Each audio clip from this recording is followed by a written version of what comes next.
Hello, I'd like to talk about faith today, a word which has many meanings and is often switched even during the same sentence by people. I hope that's one of the meanings. I hope without realising. So the common meanings that I think people use the word faith for as a synonym is trust, hope, religion, personal faith, and a leap of faith. Many of those you can simply switch the word out. So a common use I'm used to hearing is it's not a blind faith. I have faith in Jesus. In that sentence, I think people they pack a lot of meanings to that one word faith. It can be a sort of conglomeration of the ones I already mentioned. I think the most common use is they are using trust. And when people preach on faith and say, oh, but everybody needs faith and scientists have faith and you have faith in science and you have faith in that bridge to hold you up, you're really talking about trust because you can see the bridge. You don't need faith to believe the bridge is there.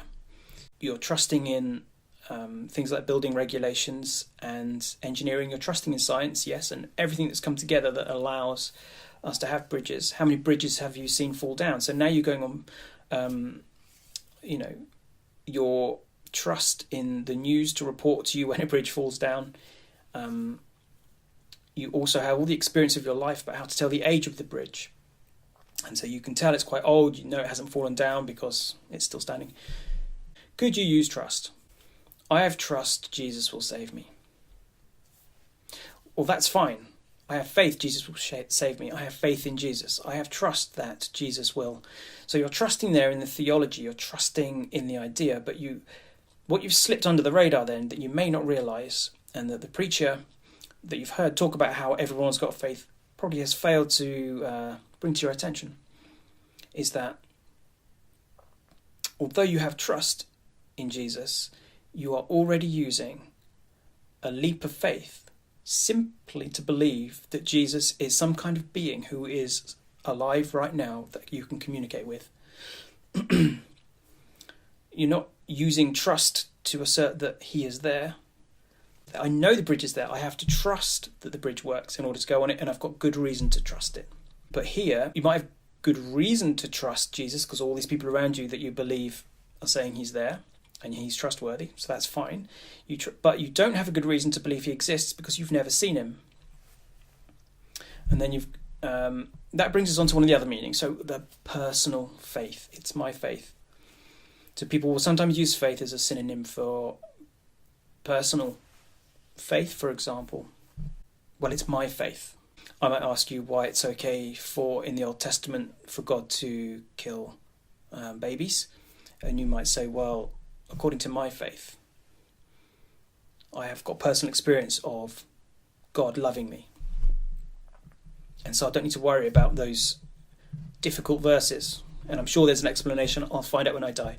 No, you're welcome to that opinion. You can say it all you like. However, that's what I mean by personal faith. Second meaning is hope. Don't know. The forecast might have been, 50-50, it's going to rain. And for those of us living in Britain, it's always 50-50, it's going to rain, to be honest with you. So when people say, I have faith in that situation, they mean I have hope. They don't know. Or we don't know. We don't know if it's going to rain, but we hope it won't. I have faith it won't. And that's, again, a good meaning for why people might have, hope in the resurrection, for example. Hope that there's an afterlife and hope that God loves them. But can that be applied to science? No. One of the main problems here is that faith is a word that's usually abused from the pulpit to say science is unreliable or faith is just as unreliable. So therefore Christianity might be true. Therefore, I don't know. Leave a comment below if you're a Muslim and you hear preaching like this within Islam. So in hope, yes, hope. You may hope that you have a soul that is distinct from your body that will live on forever. And you may hope that that living forever will be in a paradise with a loving God, which you may hope those things are going to be true. But you've still had to use a leap of faith, not just to hope in them, but in the things that you're hoping in. So I can hope it won't rain. I don't have to use a leap of faith to know that there are days where it does not rain. I don't have to use a leap of faith for a sunny day, because I have experienced sunny days. I've experienced, even in this country, days where it hasn't rained once. And so I can hope for it, knowing that it's something that does happen. Whereas hoping that your soul will live forever, hoping there's a heaven, you have to use a leap of faith to then hope it will happen. Use a leap of faith to believe in a heaven. You're using a leap of faith to believe in a God. Then a leap of faith to believe that your religion is true.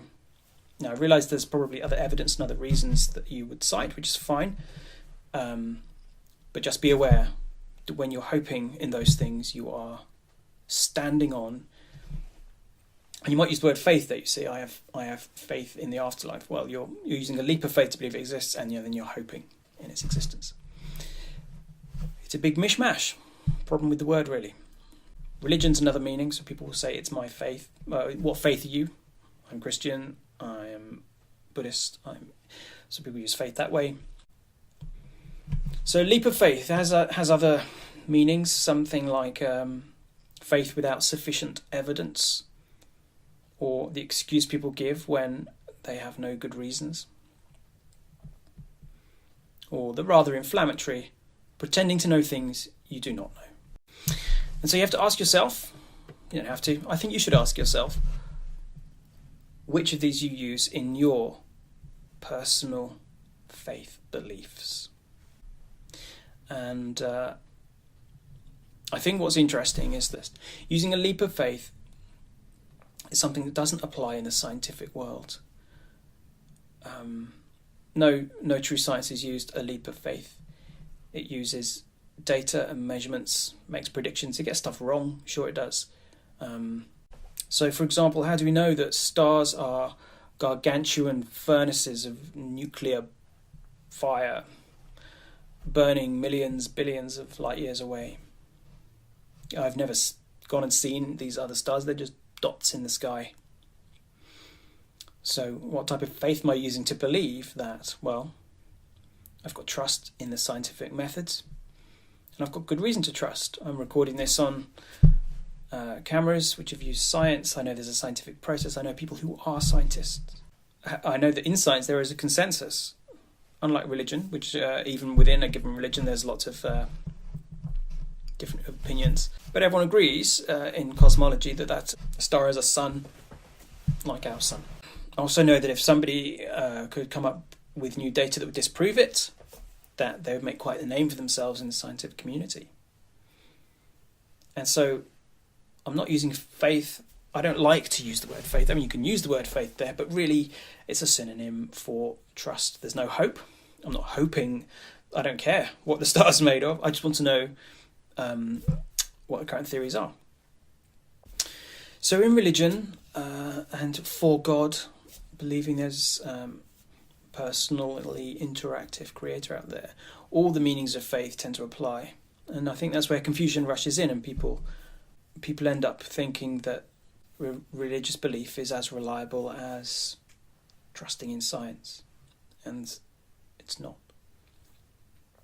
So one hopes for things about God's actions. They trust in him to do things. He forms part of one's personal religious beliefs, and all this is predicated on a leap of faith. A leap of faith that he is there at all. Now, that leap of faith is a problem, a really big problem, an infinite problem. So how does one know God exists? Faith, a leap of faith. You cannot trust or hope in him until you believe he exists first. And I know there's evidence, there's people's experience, tenuous, cherry-picked religious writings, tepid miracles and prophecies. The evidence is far from incontrovertible. which is why the leap of faith is required. So my question is, why? Why would a God require we stop using our brains in order to just assume that he exists? That makes no sense. And what's so good about that? If I walked out on my children where they were born and only communicated through an oral tradition of inspired work via a few distant friends who wrote it down years later and gave it to them, and it read, "You must love your father because he loves you so much. And if you don't, he'll contract out your torture till the end of days." What do you think that's love? You might think that's unfairly aggressive, but it's actually unduly tempered considering the doctrine of hell. And hopefully you don't believe in hell, or at least you don't believe humanity deserves to burn in this hell for eternity. Still, we must ask, why is a leap of faith required? To this, I've never heard a cogent response. Normally sophistry about free will and love and God is so nice, said the cancer patient. This is something no doubt two could argue about all day, and like most apologetics, it's because it's dealing with ill-defined and often made-up concepts. And so the apologist can simply ad hoc make up explanations such as, you will be compelled to love God if he fully revealed himself to you, this removing your free will. But there's no reason for asserting this. We can't possibly know that's true except by another leap of faith. Oh, the conundrum. Also, according to Christian mythology, the devil and his fellow demons were fully revealed to, and yet they rebelled and rejected God. Mystery? Well, that's just the spiritual version of I don't know, with a little bit of I don't have to think about it thrown in. Not a reason. The Bible says so. So, why do you trust the Bible? And please, don't say by faith. If you think it is, then, well, rewatch this video.